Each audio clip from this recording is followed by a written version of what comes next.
놀라운 비밀이 열리다 제목으로 함께 하나님 말씀 나누겠습니다. 메리 크리스마스. 정말로 주님 오심이 이제 며칠 뒤입니다. 이번 주일이 또 참 은혜롭게도 주일 예배가 또 성탄절인, 정말 이렇게 얼마 만에 이렇게 맞춰지는 일정인지 모르겠습니다. 그래서 더 뜻깊은 2022년인 것 같고요.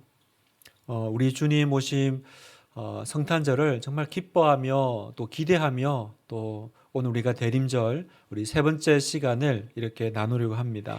우리 다시 한번 옆에 분과 인사할 때 메리 크리스마스, 주님 오셨습니다, 이렇게 다시 한번 인사 나눌까요? 자, 네, 주님 오셨습니다. 성경에는 하늘에는 주님께 영광, 땅 위엔 평화로다, 그렇게 찬송이 울려 퍼졌죠. 그래서 우리가 오늘 기도하는 이 시간에도 눈에 보이지 않고 귀에 들리진 않지만 똑같이 하늘에는 주님께 영광, 땅 위엔 평화로다, 그 찬양이 울려 퍼지고 있을 줄 믿습니다. 목자들이 가장 먼저 예수님을 만나러 옵니다. 목자들이 가장 먼저 예수님을 찾아와서 경배했던 것처럼 오늘 주일이 성탄절이지만 이 금요일 저녁에 나오신 여러분이 꼭 목자들 같이 느껴집니다. 가장 먼저 예수님의 오심을 또 기뻐하면서 맞으러 나오신 여러분들께 우리 주님의 큰 은혜가, 위로가 있기를 축복합니다. 목자들이 태어나신 아기 예수님을 정말 눈앞에서 보고 정말 하나님의 보내신 메시아가 지금 눈앞에 있는 거잖아요. 그렇게 생생하게 살아있는 예수님을 그렇게 보고 경배했던 것처럼 오늘 우리가 이 예배 가운데 그렇게 주님을 만나기 원합니다. 정말 생생하게 살아계신 예수님을, 또 주님의 임재를 우리가 경험하고 만나기를 원하는데, 우리 마음에 어떻게 하면 이 주님을, 정말 이 목자들이 아기 예수님을 만나 경배했던 것처럼 그렇게 우리가 만날 수 있을까? 어떻게 하면 이 주님을 내가 눈앞에서 이렇게 깊게 만나볼 수 있을까? 이게 우리 모두의 갈급함이잖아요. 내가 주님의 얼굴을 구합니다.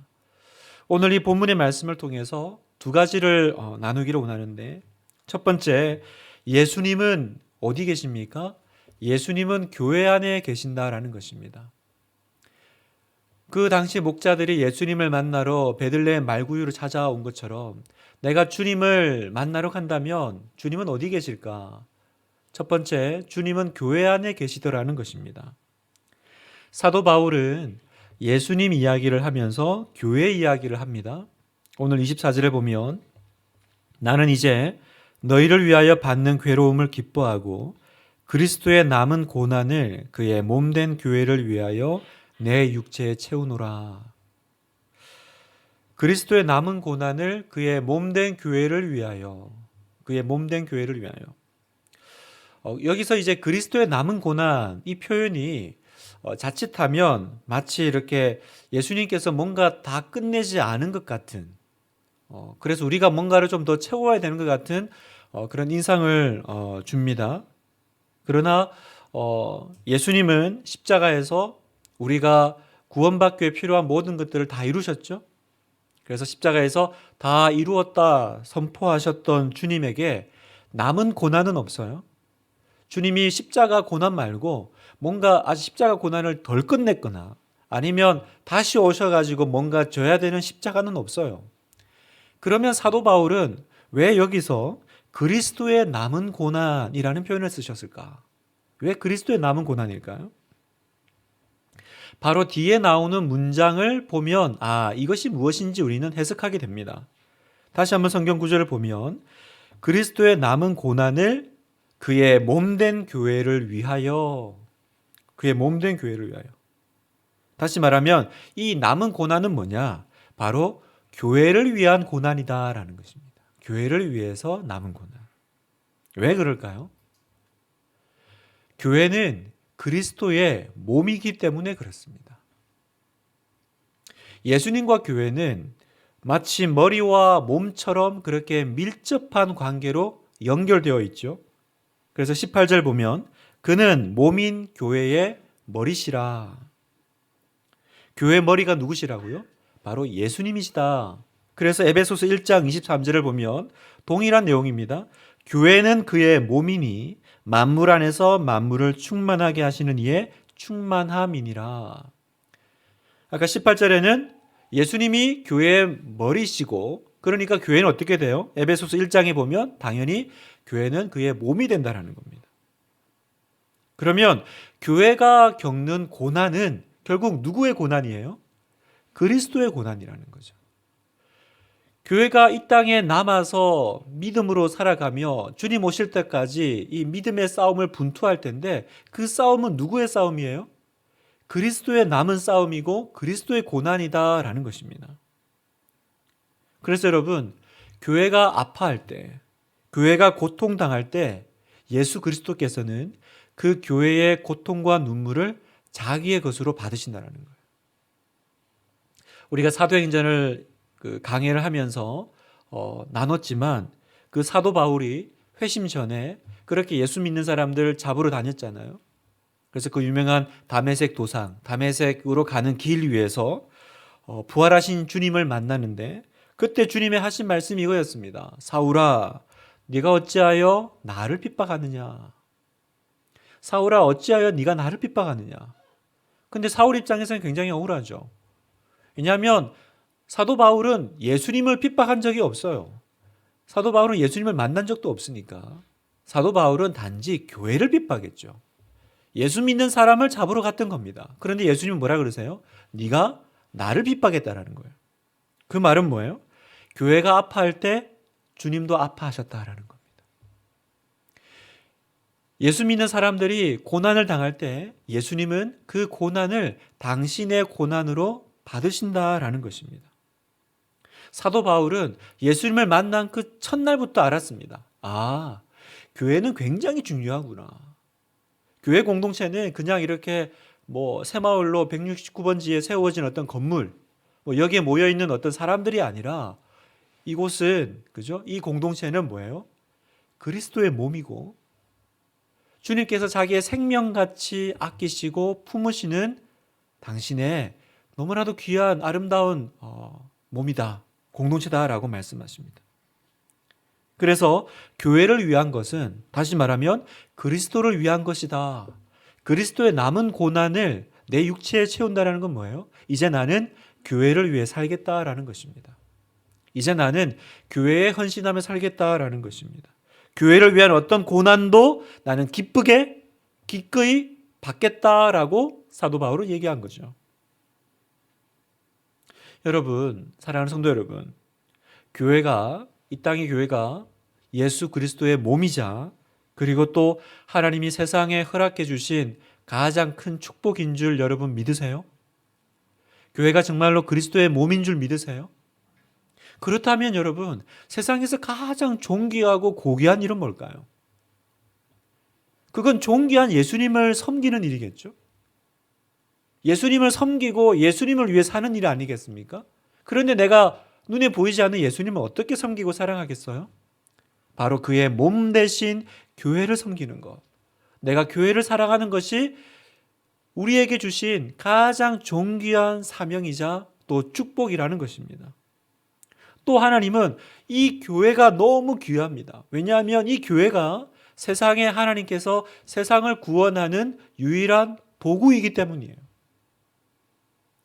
안 믿는 분들이 기독교를 개독교라고 부르고, 또 교회는 다 사라져라, 떠나라, 너네가 믿는 천국으로 다 가버려, 이런 얘기를 합니다만, 여러분, 정말로 그런 일이 일어난다면 이 세상에 하나님께서 세상을 구원할 다른 방법이 있을까요? 정말로 이 땅에 교회가 사라지면 하나님은 그러면 어떻게 세상을 구원하실까요? 여러분, 하나님은 교회를 통해서 세상을 구원하십니다. 다시 말하면 교회가 없잖아요. 그러면 더 이상 하나님은 세상을 구원할 다른 도구가 없으십니다.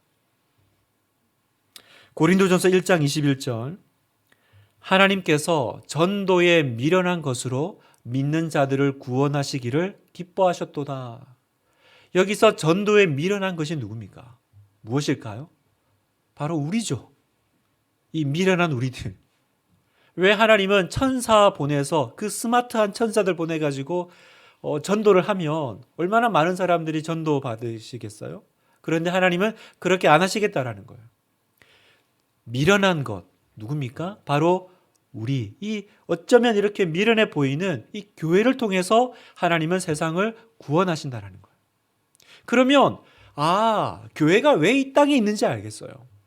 그리고 교회인 내가 왜 저 좋은 천국 놔두고 이 땅에 이렇게 힘겹게 하루하루를 걸어가는지 알겠어요. 왜요? 세상을 구원하기 위해서.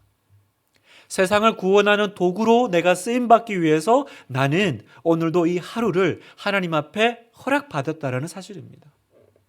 여러분의 사명이 여기 있다라는 것입니다.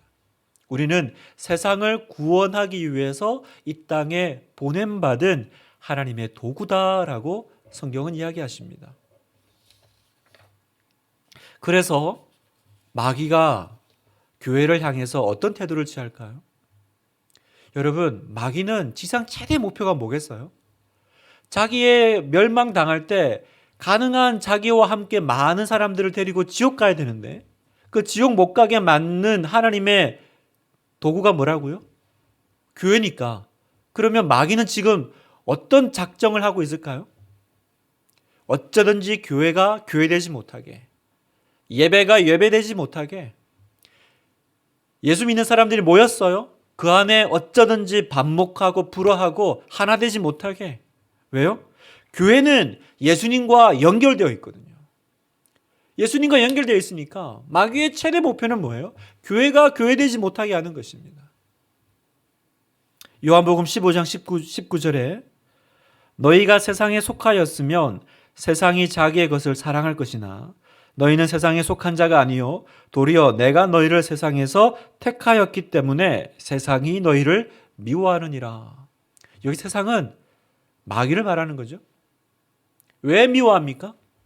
여러분의 소속이 예수님께 있기 때문에, 나는 예수님께 속한 자, 예수님께 연결되어 있기 때문에 세상은 여러분을 미워할 거라는 거죠. 공격할 거라는 겁니다. 그건 단지 괴롭히는 것이 목적이 아니라 목적성이 있죠. 뭘 위해서 괴롭혀요? 여러분이 하나님의 사람으로 살지 못하게, 교회가 교회답지 못하게, 더 나아가서 그래서 나를 통해서 구원받고 예수님 믿는 사람들이 생기지 못하게 하려고, 그래서 고난을 주는 겁니다. 여러분의 마음을 낙담하게 하는 겁니다. 오늘도 내 마음에 시험을 주고 포기하게 하고 그만하게 하고, 버겁다, 피곤하다, 내려놓자 라는 그 마음을 품게 하는 것, 그게 오늘도 마귀가 우리를 공격하는 포인트라는 것입니다. 그러므로 우리 사랑하는 분당 하나교회 성도 여러분, 교회에 실망하고 교회에 대해서 흔들리는 성도님들이 있습니까? 여기 교회 공동체에 실망하신 분들이 있으세요? 혹은 예전에 교회에 실망하셨다가 다시 어렵게 교회에 나오신 분들 계세요? 우리 안에 그 트라우마가 있죠. 예수님은 좋은데 교회는, 그런 마음이 우리 안에 있는 거예요. 하나님은 좋은데 교회에 등록하고 교회를 가는 거는, 이렇게 생각했던 분들이 계시다면, 또 이렇게 말하는 분이 주변에 있다면 오늘 밤 정말 다시 깨닫기를 바랍니다. 뭘 깨달아야 돼요? 주님은 그 연약하고 그 어려운 교회를 자기와 하나로 여기신다는 거예요. 여러분, 누군가가 이렇게 연애를 하고 이제 그 부모님을 만나러 갑니다. 상견례를 하고 이렇게 인사드리러 가잖아요. 가는데 갔다 와서는 그럴 수 있을까요? 내가 당신은 좋은데 당신 부모님은 내가 더 이상 못 만나겠어. 그러면 그 결혼 못 하는 거죠. 그죠? 내가 당신을 너무 사랑하는데 내가 내 부모님은 싫어. 이런 일이 여러분 있을 수 있습니까? 그러면 그런 얘기를 들은 남자는, 여성은 그러네. 나는 좋지만 내 부모는 뭐 싫다니까 어쩔 수 없이 뭐 그렇게 가야지. 우리 둘이 재밌게 잘 살자. 그럽니까, 여러분? 아무리 나 좋다 그래도 내 부모를 부정하고 내 생명의 근원을 이렇게 무시하는 그 상대방을 우리가 이렇게 받아들일 수 있나요? 우리 부모가 못 배우고, 우리 부모가 어리석고, 우리 부모가 좀 모자랐다고 해서 그렇게 귀하게 여김을 받지 않아야 될 이유가 있나요? 여러분, 교회를 귀중히 여기셔야 됩니다. 여러분, 우리 공동체를요, 이 교회를 그리스도의 몸이라는 것을 언제나 기억하셔야 돼요. 그래서 성 어거스틴은 이런 말을 했습니다. 교회는 창녀지만 그래도 내 어머니다. 어떤 느낌인지 아시겠어요? 교회가 때로는 좀 센 표현이잖아요. 창녀지만, 그러니까 온갖 세상에 손가락질 당하고 욕을 먹어도 그 교회가 나를 낳아줬다라는 거죠. 그러니까 그 어머니가 없으면 나도 없는 거죠. 그러면 여러분, 사람들이 자기 어머니를 비난하고 돌팔매질할 때 같이 돌팔매질하는 자식이 있습니까? 문제가 있어. 세상 모두가 돌팔매질을 하고 손가락질할 때 자녀는 어떻게 해야 돼요? 같이 그 자리에 가서 맞아주는 게 자녀죠. 같이 껴안고 그 돌을 대신 맞아주는 거. 같이 돌팔매를 맞는 것이 자녀 아닙니까? 제가 왜 이 말씀을 드려요? 이것을 알면 지금 내가 교회를 어떤 눈으로 바라봐야 되는지를 깨닫게 된다는 겁니다. 여러분은 교회를 어떤 눈으로 바라보십니까? 비판과 비난과 손가락질로 바라보십니까? 그런데 그 손가락질하는 그 교회가 내 어머니라니까요. 사랑하는 성도 여러분, 교회가 아플 때 여러분도 아프십니까? 내가 교회에 대한 정말 가슴 애절한 사랑이 있나요? 그 피눈물이 있습니까? 여러분에게는 교회를 위한 고난이 있습니까? 나는 교회를 위해서 고난받고 있습니까? 아니면 교회에 고난이 오면 도망가십니까? 교회가 아파서 쓰러지면 같이 가서 이렇게 세우십니까? 아니면 저렇게 부족하고 저렇게 문제가 많다고 뒤에서 혀를 차십니까? 이 모든 건 어디서부터 시작된 거예요? 교회는 그리스도의 몸이다라는 거예요. 그래서 여러분, 우리가 그 몸된 교회를 위해서 내가 살아갈 때 우리는 그 안에서 살아계시는 예수 그리스도를 만나게 됩니다. 어디서 만난다고요? 바로 몸된 교회 안에서 우리는 예수 그리스도를 만납니다. 예수님은 어디 계신다고요? 이 교회의 머리 되신 예수님은 몸 되신 교회의 모든 당신의 마음과 시선이 머물러 있다는 거. 여러분, 교회를 사랑하십시오. 여러분, 분당 하나교회를 사랑하시고 여러분, 교회된 우리 지체를 사랑하십시오. 사랑하십시오. 마치 내 어머니같이, 마치 내 자녀같이. 세상에서 손가락질 당하고 부족하고 자격이 없다고 그렇게 말하는 자녀이지만 내 눈에 너무 사랑스러운, 내 모든 생명을 던져서 지켜야 될 내 자녀같이, 못 배우고 못 나오셨고 부족하지만 그러나 나를 낳아준 그 어머님을 사랑하는 것 같이, 그런 마음으로 교회를 바라볼 수 있다면 여러분은 예수님을 만나시는 거예요. 목자들이 베들레헴 말구유에 가서 예수님을 배웠습니다. 오늘 우리는 어디 가서 예수님을 배울까요? 그 베들레헴 말구유는 작고 초라한 곳이었습니다. 여러분, 교회가 그런 곳 아닙니까? 초라하고 모자라고 부족한 곳. 그 곳에 가서 아기 예수님을 만나는 것입니다. 두 번째, 예수님은 어디 계십니까? 예수님은 우리 안에 계신다, 이렇게 말씀하세요. 지난주 금요일까지 앞선 그 두 번의 그 설교를 통해서 우리는 예수님이 누구신지에 대해서 공부했습니다. 주 예수 그리스도, 예수님의 신성과 예수님의 인성, 그분은 100% 하나님이고 100% 사람이셨다라고 배우셨죠? 왜 그게 필요했습니까? 왜냐하면 그래야 그분이 나의 구세주가 되기에 충분한 조건이 되시기 때문에. 100% 하나님이셔야, 죄가 없는 하나님이셔야 죄인인 나를 위해서 구세주가 될 수 있고, 100% 사람이셔야 나를 위해 내 죄의 대가로 십자가에서 죽으실 수가 있죠. 그래서 예수 그리스도야말로 나의 구원자 되심을, 인류가 기다려온 메시아 되심을 우리가 지난 2주간에 걸쳐서 나누었습니다. 그런데 오늘 더 놀라운 이야기를 하나 더 하십니다. 그건 뭐냐 하면 그 놀라운 구세주 되신 예수 그리스도께서 내 안에 계신다라고 말씀하시는 거예요. 자, 27절을 같이 한번 읽어볼까요? 시작. 하나님이 그들로 하여금 이 비밀의 영광이 이방인 가운데 얼마나 풍성한지를 알게 하려 하심이라. 이 비밀은 너희 안에 계신 그리스도니 곧 영광의 소망이니라. 비밀이 있대요. 읽진 않았지만 26절에 보면 이 비밀은 만세와 만대로부터 감추어졌던 것인데 이제는 그의 성도들에게 나타났고, 그러니까 이게 비밀이었어요. 그러니까 비밀은 뭐예요? 아는 사람에게만 보여주는 거죠.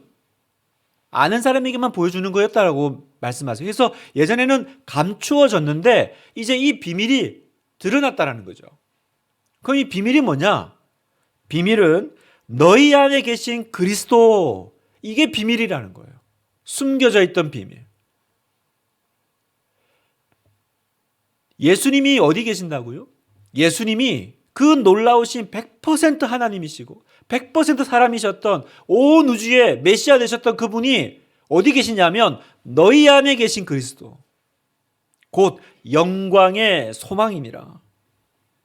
사랑하는 성도 여러분, 예수님이 이 땅에 오셔서 모든 사람의 구주가 되셨다라는 복음도 놀랍지만 더 놀라운 건 그 예수님이 내 안에 계신다는 게 더 놀라워요.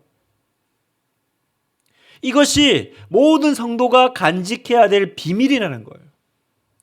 그리고 우리는 이 비밀을 우리만 품고 우리끼리 시크릿 이러면서 나누는 것이 아니라 그걸 세상에 나누어 주는 사람이다라고 말씀하시는 겁니다.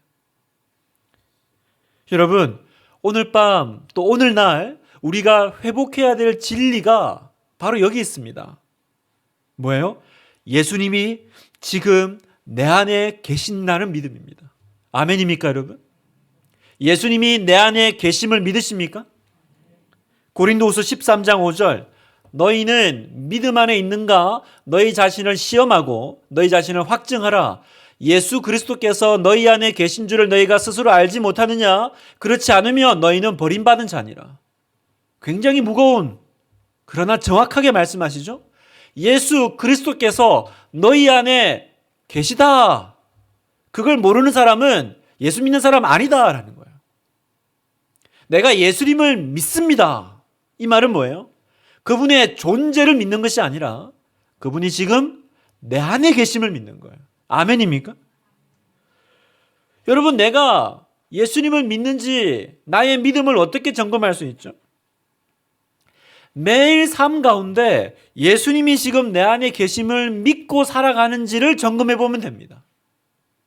그러면 예수님이 내 안에 계심을 믿고 내가 살아내면 그때 예수 믿음으로 인한 변화가, 역사가 일어난다는 거예요. 아무도 보는 사람이 없어도 우리는 거룩하게 살 거예요. 왜요? 예수님이 지금 내 안에 여기 계신데 아무도 보는 사람이 없다니. 예수님이 보고 계시잖아요. 은밀한 죄를 이기는 힘을 어디서 얻습니까? 너희 안에 계신 그리스도, 이 비밀을 간직한 사람만이 죄를 이겨요. 말과 행동이 달라집니다. 말과 행동이 달라지니까 인생이 뒤집히는 일이 일어납니다. 많은 성도님들이 이런 표현을 써요. 아, 나도 예수님을 인격적으로 만나보고 싶다.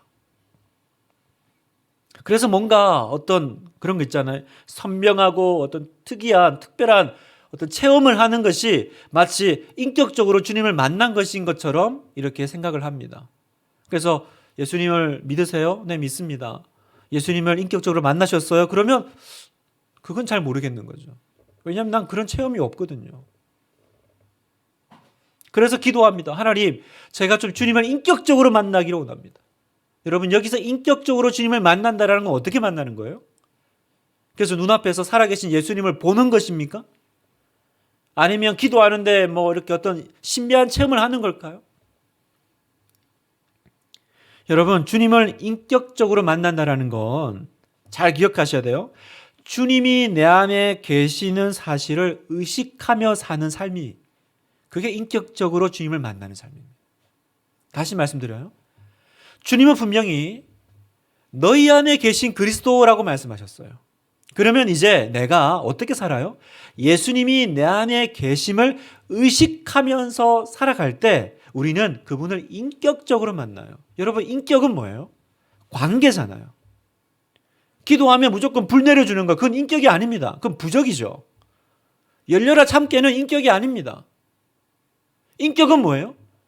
그분과 내가 인간적인, 그죠? 인격적인 관계를 나누는 거죠. 어떻게 나눠요? 그분을 마치 내 앞에 계신 것처럼 의식하는 거, 그게 그분을 인격적으로 대우하는 거 아닙니까? 부부싸움을 하면 어떻게 돼요? 그분을 마치 투명인간 취급하시죠. 계시지만 안 계신 분 같이 이렇게.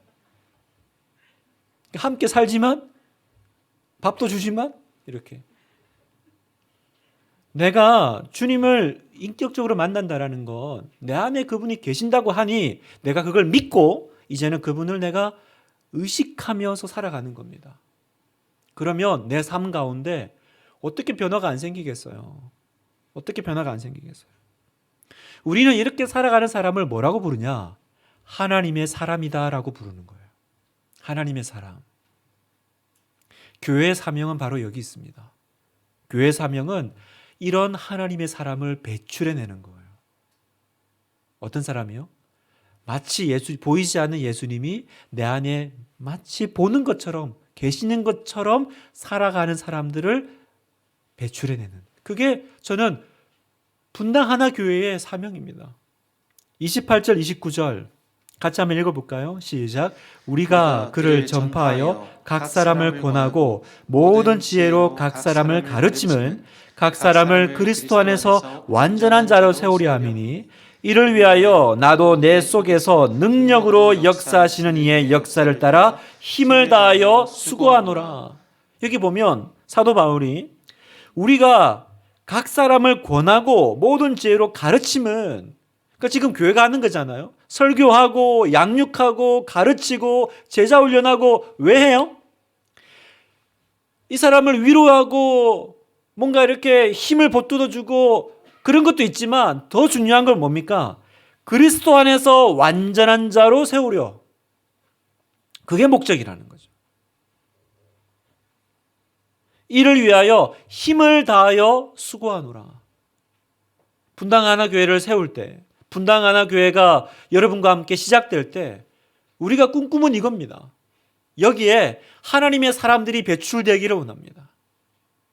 김인용 목사의 사명은, 저희의 목사됨은 여기 있어요. 제가 여러분을 가르치고 말씀을 전하고 왜 합니까?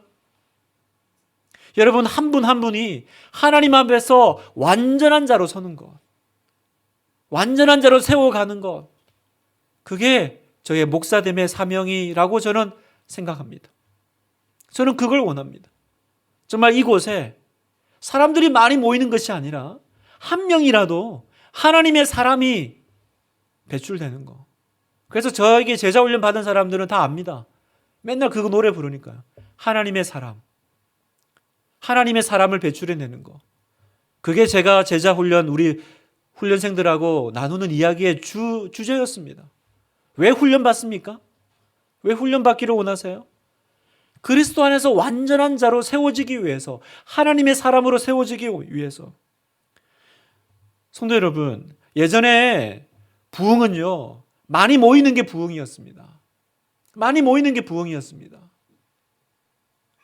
그런데 여러분, 그게 부흥이라면 이미 한국 교회는 부흥을 맛봤어요. 그렇지 않나요? 이 정도 모였으면 많이 모인 거 아닙니까? 몇천 명이 아니라 몇만 명이 모이는 교회가 있는 한국 교회. 부흥한 거 아닌가요? 근데 왜 우리는 여전히 부흥을 기도하고 있죠? 왜 하나님 이 땅에 부흥을 달라고 기도합니까? 그거는 그러면 더 많이 모이게 해달라고 기도하는 걸까요? 그러면 이렇게 많이 모였는데 왜 세상은 변화되지 않습니까? 이렇게 몇만 명이 모이는 교회가 한국 교회 이렇게 많은데 왜 한국 사회는 이렇습니까? 여러분, 우리가 금요일마다 주일마다 하나님 이 땅에 부흥이 오게 해주세요. 부흥. 부흥은 무엇입니까? 분당 하나교회 부흥은 뭐죠? 그래서 100명이 1000명이 되고 1000명이 10,000명이 되는 게 부흥입니까?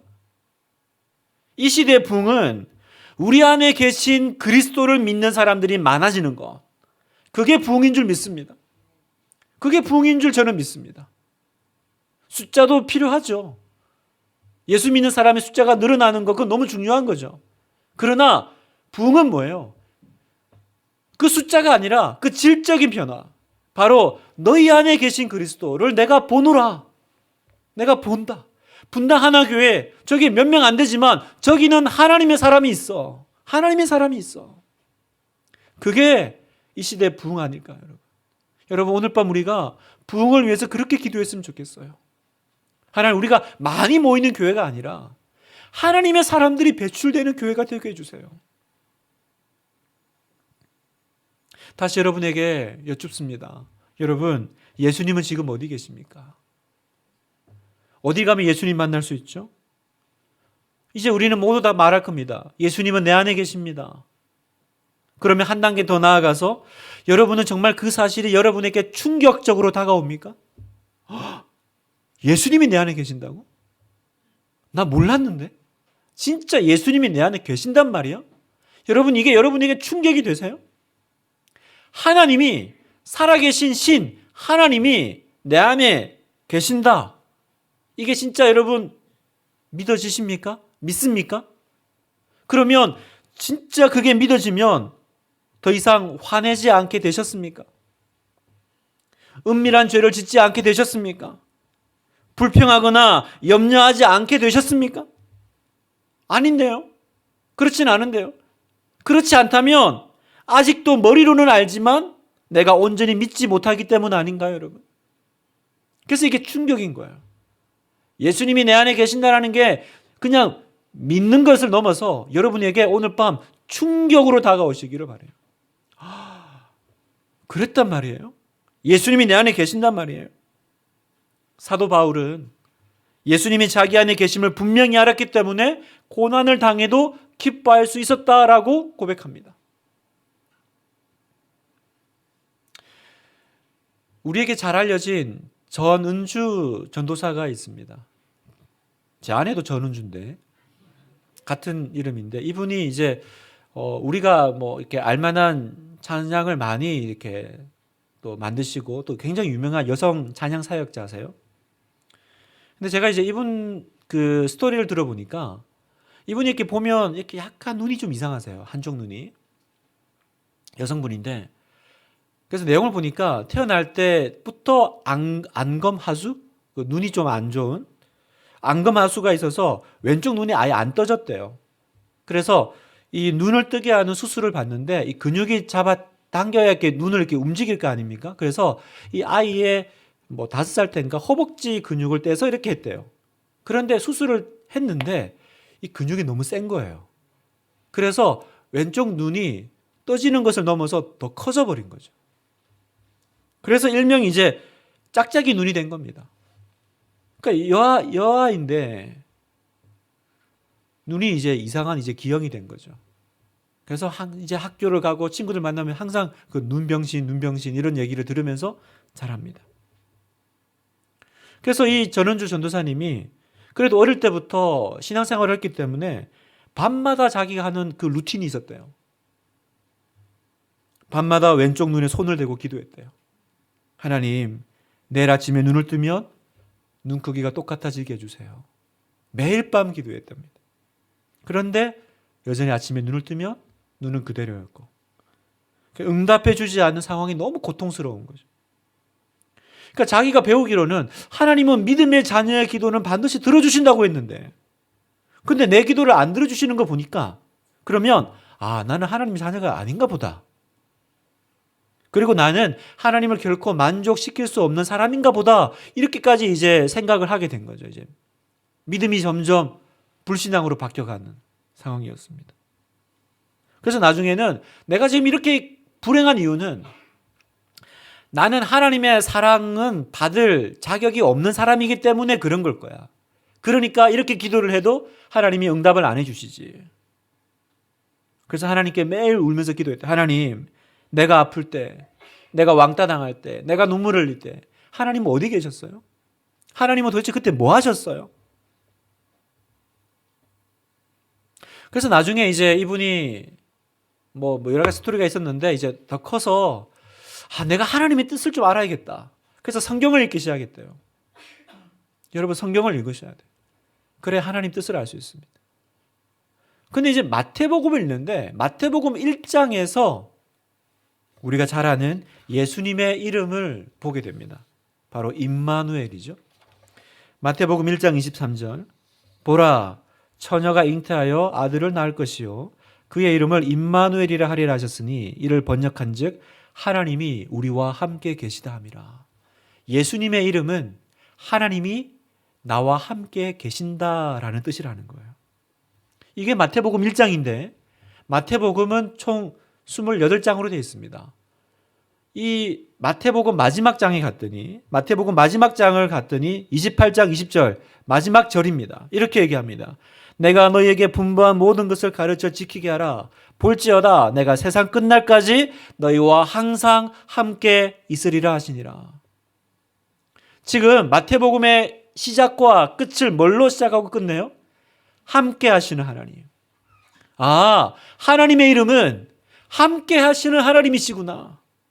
함께함으로 시작해서 함께함으로 끝나는 성경을 읽은 거예요.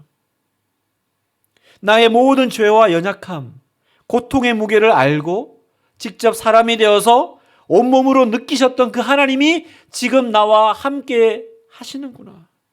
보이지 않지만 함께 하시고 분명 일하고 계시는구나.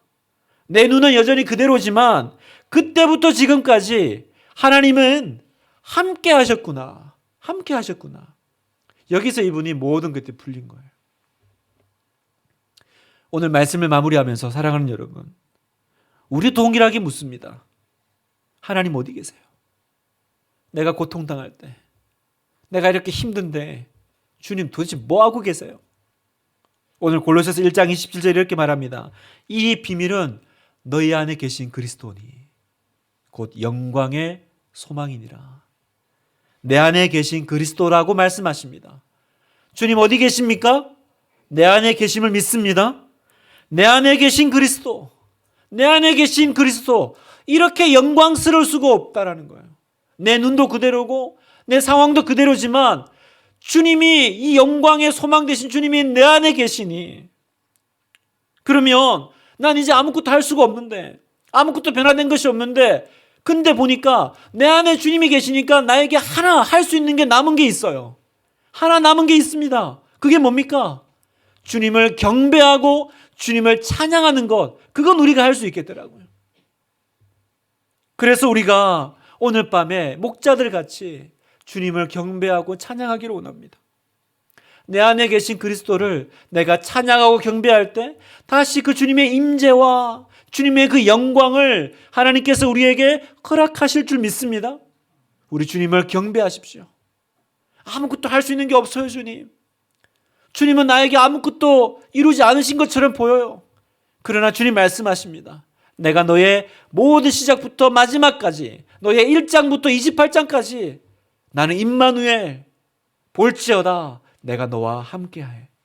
내가 너와 함께하겠다. 오늘 밤 주님이 여러분 안에 계신 것만 분명히 기억하십시오. 그리고 기도합시다. 주님, 정말 내 안에 계시면 저도 주님을 알게 해주세요. 제가 주님을 경배합니다. 제가 주님을 찬양합니다.